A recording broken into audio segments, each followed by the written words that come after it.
తమిళనాడులో 6 గ్రామాలు తమవేనని వక్ఫ్ board claim చేస్తా ఉంది. అదేవిధంగా 1600 సంవత్సరాల క్రితం పురాతన దేవాలయం కూడా తమ భూమిలోనే కట్టారని చెప్పి వక్ఫ్ బోర్డు క్లెయిమ్ చేస్తుంది.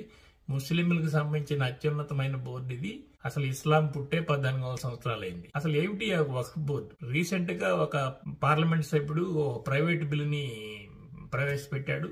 వక్ఫ్ బోర్డుని సమీక్షించాలి, వక్ఫ్ చట్టాన్ని సమీక్షించాలని కాంగ్రెస్ కమ్యూనిస్టు పార్టీలు తీవ్రంగా దాన్ని వ్యతిరేకించాయి. ఓటింగ్ జరిగిన తర్వాత నా బిల్లు అసలు స్వీకరించాలి, చర్చకు తీసుకోవాలని అడ్డు తగిలే. అదే సమయంలో మూజువాణి ఓటుతో బిల్లు తీసుకోవచ్చు అని చెప్పి సభ్యులంతా ఎక్కువ మంది మెజారిటీ సభ్యులు అంగీకరించారు. కాదు, డివిజన్ ఆఫ్ ఓటు జరగాల్సిందని మరింత పట్టుబట్టారు. డివిజన్ ఆఫ్ ఓట్లో కూడా ఆ బిల్లు తీసుకోవాల్సిందని మెజారిటీ సభ్యులు అంగీకరించారు. కానీ కమ్యూనిస్టు, కాంగ్రెస్ పార్టీలు ఇంకా ఇతర విపక్షాలు పెద్ద ఎత్తున గొడవ చేస్తూ ఉన్నాయి. అసలు ఏంటి వక్ఫ్ చట్టం?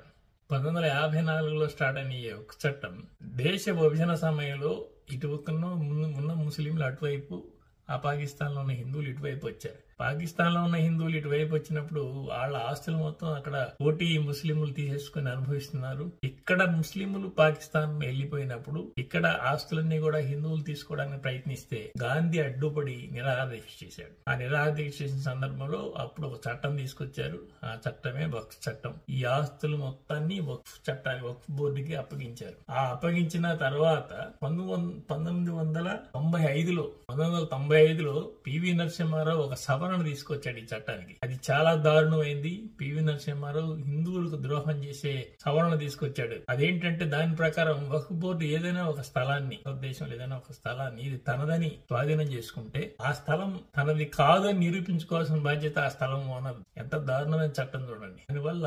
2009లో 4 లక్షల ఎకరాల స్థలాలున్న వక్ఫ్ బోర్డు 2013లో 8 లక్షల ఎకరాలకు చేరింది. రైల్వేలు, మిలిటరీల కంటే కూడా ఎక్కువ, రైల్వేలు, మిలిటరీల తర్వాత ఎక్కువ ఆస్తులు కలిగి ఉన్న సంస్థగా వక్ఫ్ బోర్డు తయారైంది. దాన్ని సమీక్షించాలని ప్రవేశపెట్టిన ప్రైవేట్ బిల్లుని విపక్షాలు తీవ్రంగా వ్యతిరేకించాయి. సమన్యాయం కోసం విపక్షాలు ప్రయత్నించడం లేదు. అక్కడే సమస్య.